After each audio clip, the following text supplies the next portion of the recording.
अक्सर आपने टीवी में देखा होगा या फिर न्यूज़पेपर में पढ़ा होगा कि हमारा जीडीपी इतना बढ़ा या फिर इतना घटा, या अगले साल हमारा जीडीपी इतना % रहने का अनुमान है।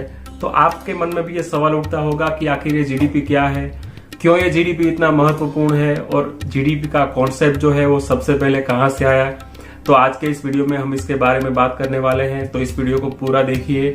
नमस्कार दोस्तों, स्वागत है आपका। मैं हूं नीरव चौहान और आप देख रहे हैं फ्री एडवाइस।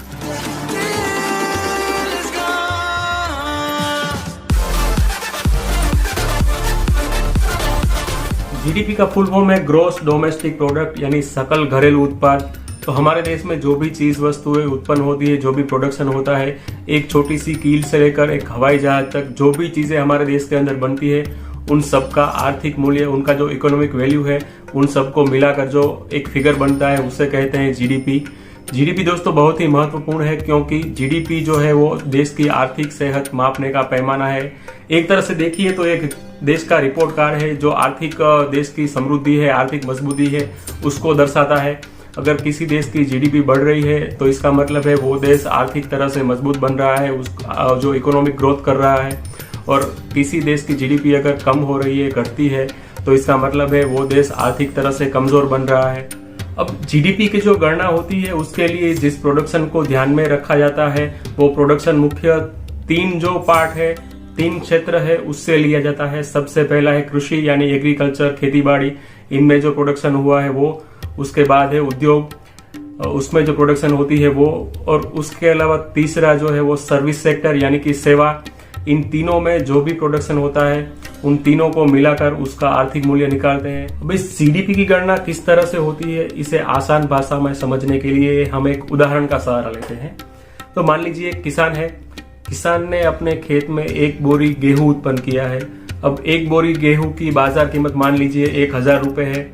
अब ये जो गेहूं है वो फैक्ट्री में जाता है, फैक्ट्री में इससे बिस्किट बनते हैं। तो जो बिस्किट बनते हैं उसकी मान लीजिए बाजार कीमत है 10,000 रुपए। अब बिस्किट बन के तैयार होके किसी सेलर के पास जाते हैं, सेलर जो है वो बिस्किट को बेचता है और उसे बेचने के बाद सेलर को 1000 रुपए कमीशन मिलता है। अब सबसे पहले कृषि क्षेत्र जो है एग्रीकल्चर, उसमें गेहूं उत्पन्न हुआ, उसका मूल्य है 1000 रुपए। उसके बाद फैक्ट्री में जो बिस्किट बनता है वो उद्योग क्षेत्र में आता है। तो फैक्ट्री में जो प्रोडक्शन होता है, उद्योग में जो प्रोडक्शन होता है वो है 10,000 रुपए का। उसके बाद सेलर उसे बेचता है, उसे 1000 रुपए का कमीशन मिलता है। तो वो हो गया सर्विस सेक्टर, सेवा सेक्टर, उसे मिलता है 1000 रुपये। अब तीनों को मिलाते हैं, 1000 प्लस 10,000 प्लस 1000, टोटल मिला के 12,000 रुपये का प्रोडक्शन हुआ है।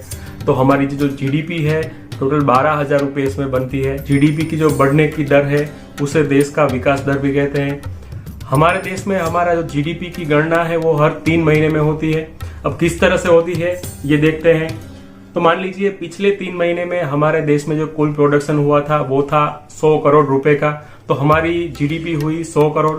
उसके बाद के 3 महीने में ये प्रोडक्शन जो है वो बढ़कर हो जाता है 110 करोड़। तो मतलब 100 करोड़ से 110 करोड़, मतलब 10 करोड़ की वृद्धि हुई है। ये 10 करोड़ जो है वो 100 करोड़ का 10% होता है, मतलब कि हमारे जो जीडीपी है उसमें 10% की वृद्धि हुई है, 10% बढ़ा है। तो हमारा जो विकास दर है वो बन गया 10%। सबसे पहले एक अमेरिकन अर्थशास्त्री है जिसका नाम है साइमन, उसने इस जीडीपी वर्ड का यूज किया और उसे एक डेफिनेशन दी। लगभग 1935 से लेकर 1944 तक का समय था। इस दौरान उसने जीडीपी शब्द का यूज किया और उसे डेफिनेशन दी। ये वो दौर था जब विश्व का जो बैंकिंग सेक्टर था, बैंकिंग संस्थाएं थी, वो आर्थिक विकास के अनुमान करने का काम करती थी। लेकिन उनमें से भी ज्यादातर को इनके लिए एक प्रॉपर वर्ड, प्रॉपर डेफिनेशन नहीं मिल रहा था। तो सबसे पहले जब साइमन ने अमेरिकन कांग्रेस में जाकर ये जीडीपी वर्ड दिया और उसकी डेफिनेशन दी, उसके बाद IMF यानी कि इंटरनेशनल मॉनिटरी फंड, जो पूरे विश्व की आर्थिक गतिविधियां हैं उस पर नजर रखने का काम करती है, उसने इस जीडीपी वर्ड का यूज करना शुरू किया। और धीरे धीरे करके पूरी दुनिया के लगभग सभी देशों ने अब जीडीपी वर्ड का, जीडीपी की डेफिनेशन का यूज करना शुरू कर दिया है। जीडीपी की जो गणना है वो किसी खास समय अवधि के लिए की जाती है। जैसा कि मैंने पहले बताया कि हमारे देश में जीडीपी की गणना हर 3 महीने में, मतलब कि तिमाही में होती है। और ये काम करती है CSO यानी कि सेंट्रल स्टैटिस्टिक ऑफिस, जो कि एक गवर्नमेंट संस्था है। वो ये जीडीपी की गणना करने का काम करती है। इसके अलावा महंगाई का भी असर जीडीपी के ऊपर होता है। अब महंगाई को ध्यान में रखकर जीडीपी की गिनती किस तरह से की जा सकती है, ये एक जटिल प्रोसेस है, तो इसके बारे में हम किसी और वीडियो में बात करेंगे। ये वीडियो आपको कैसा लगा इसके बारे में आप कमेंट में जरूर लिखिएगा। अगर आपने हमारे चैनल को सब्सक्राइब नहीं किया तो सबसे पहले सब्सक्राइब कर लीजिए। मिलते हैं अपने नेक्स्ट वीडियो में, तब तक के लिए गुड बाय, जय हिंद।